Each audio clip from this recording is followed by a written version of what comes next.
If you have been following this case since the beginning, this week delivered more specific new information than any week in the past month. Not a confession, not an arrest, but names, protocols, expert assessments, and community-level intelligence that together create the most detailed picture of where this investigation stands at the 74-day mark. Let us go through all of it. Nancy Guthrie, 84 years old, the mother of today's television anchor Savannah Guthrie, has been missing since February 1st, 2026. She was taken from her home in the Catalina foothills of Tucson, Arizona, by a masked, armed individual captured on doorbell camera footage. Her pacemaker disconnected from its monitoring app at 2:28 in the morning. Blood confirmed to be hers was found on the front steps. Her medication, phone, and purse were left inside. 74 days. No arrest. No named suspect from law enforcement. But this week, the public record expanded in several specific directions, and the Febry Report is going through every one of them. Development 1, the NBC protocol. An insider who spoke to a national outlet revealed that NBC has a specific 3-word code phrase in place for the moment news breaks in Nancy's case while Savannah is on air.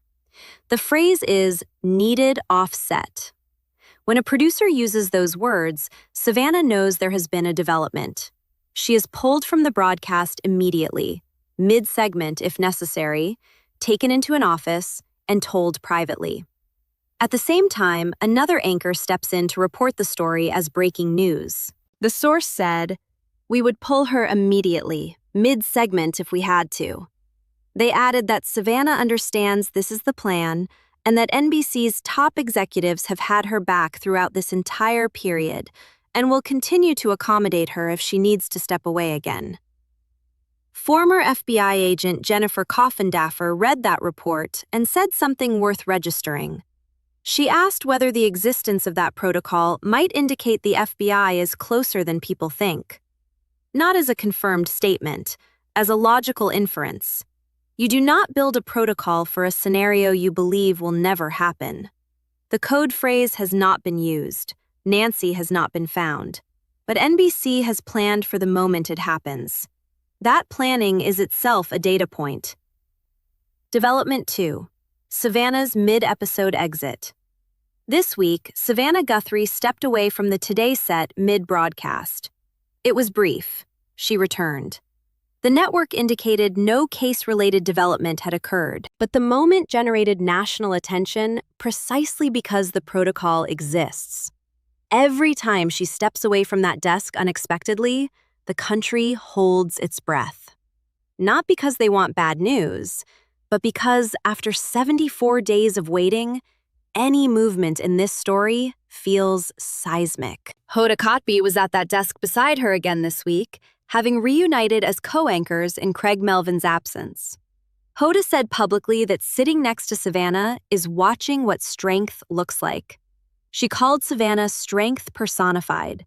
She said being next to her is a privilege. Development 3, the new names. 2 names emerged this week in community discussions surrounding this case.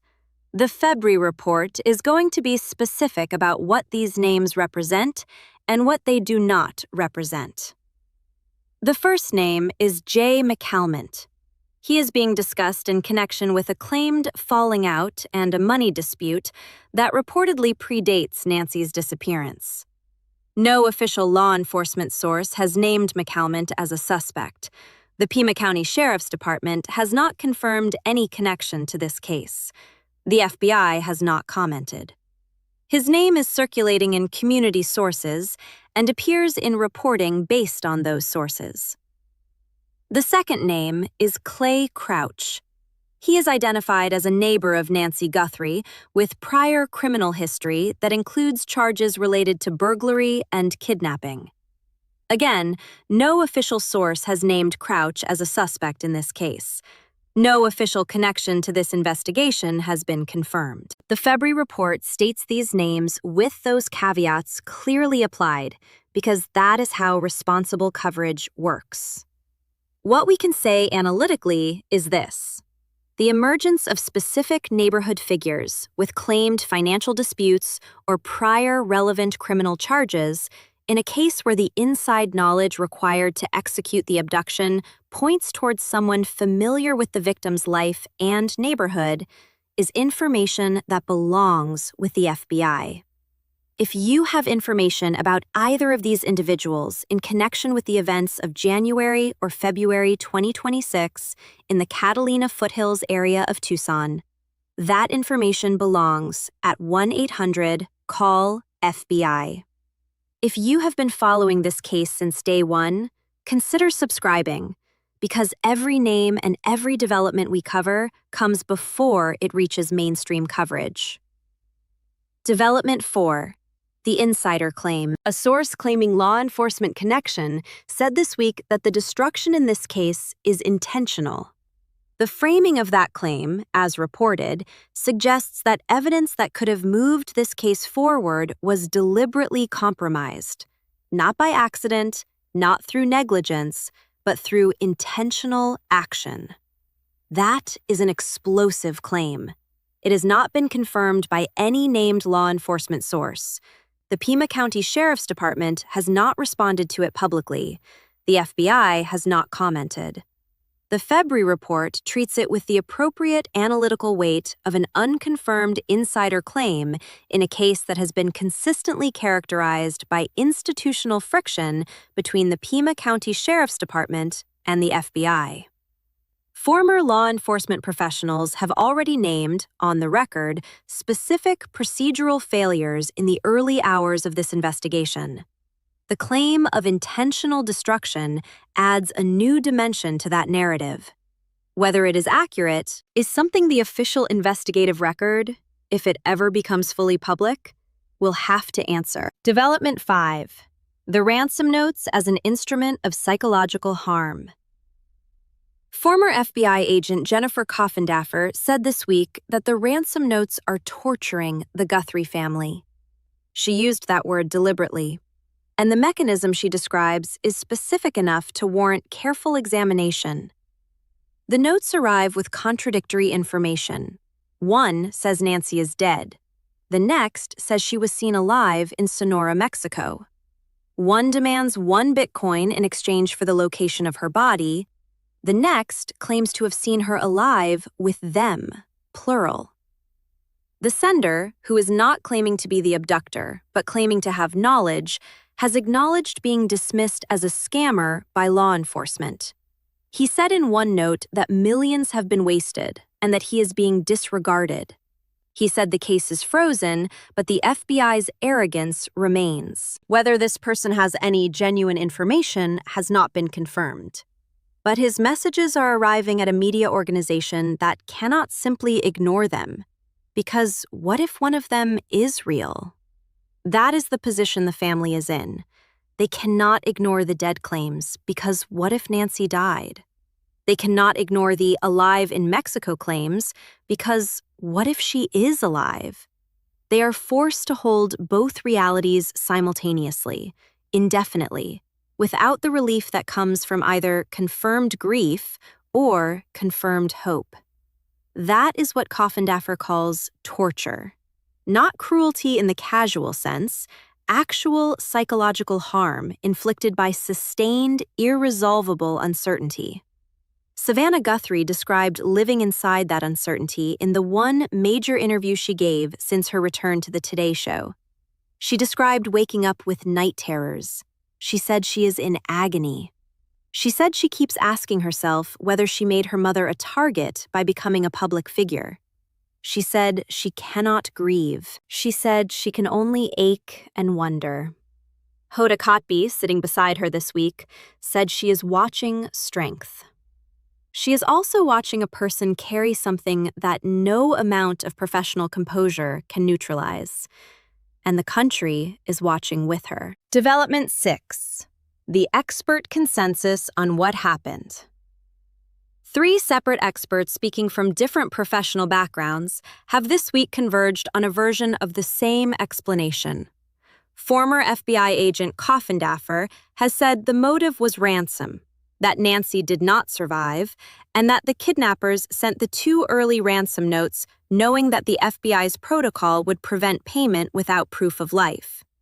Detective Brian Martin, who has been commenting on this case since early April, described a scenario in which suspects planned to hold Nancy briefly and then release her once they had the money. He said they underestimated her medical fragility. He noted that if Nancy died without that being the original intent, it changes the charges the people responsible would face. It shifts from a kidnapping for ransom to a kidnapping for ransom that resulted in death, which carries its own specific criminal weight. A third expert said this week that the kidnappers likely disposed of Nancy's body after she was no longer of value to the operation. That the transition from a live hostage to a liability happened at some point after the operation began going wrong, and that the silence of the original note writers since February 9th is consistent with a group of people who concluded their operation and are now managing the aftermath rather than continuing to pursue payment. None of these assessments has been confirmed by law enforcement. Nancy Guthrie is officially a missing person. No death has been officially confirmed, but the analytical convergence among credentialed practitioners is the most direct the expert record in this case has been in weeks. There is also this, from the homicide detective who discussed the reward on a public platform. Anyone with real knowledge of what happened is likely too deeply involved to safely claim the money. He described the situation as those with knowledge riding or dying together. That framing, if accurate, means the breakthrough in this case will not come from a tipster choosing to trade information for reward money. It will come from the forensic work producing a name without voluntary cooperation. That forensic work is still running. The DNA mixture analysis, the cell tower data sweep, the blockchain forensics on the Bitcoin wallets, the pharmaceutical procurement trail that a sedative compound used on Nancy that night has left in federal tracking systems. Development 7. Police presence and the neighborhood picture. Police patrols have increased in both the Catalina foothills area around Nancy's home and the neighborhood where Annie Guthrie lives. The stated reason is ongoing harassment complaints. The Pima County Sheriff's Department confirmed it received complaints from Annie specifically about her neighborhood and responded with increased officer presence. The harassment dynamic this week generated an additional layer of coverage when Megyn Kelly publicly criticized an NBC Today Instagram post she characterized as unfortunate given the circumstances around Nancy's disappearance and the family's pain. The specific post and Kelly's specific objection generated a news cycle of its own. One more instance of the media ecosystem that surrounds this case, creating its own friction alongside the investigation. The Febry Report's position is consistent with what it has been since the beginning of this story. The Guthrie family has been cleared. Annie and Tommaso are victims. The harassment directed at them is not investigative engagement. It is harm. And it is actively making the investigative environment worse by habituating the community to the abnormal presence of cameras and strangers in areas that need to remain available for genuine tip reporting. What does the full picture look like at day 74? A family enduring night terrors and public grief. A 3-word code that has not been triggered, but exists because NBC believes it might need to be. 2 new names circulating in community sources without official confirmation. A reward that may not be claimable without self-incrimination. A cover of silence that is held since February 9th. And a body of forensic evidence, cardiac, genetic, digital, that is being worked by federal resources that do not require voluntary cooperation to produce a result. The case is not closed. The code has not been used. The walls, according to the expert who named them this week, are closing. The tip line is 1-800-CALL-FBI. Anonymous at tips.fbi.gov.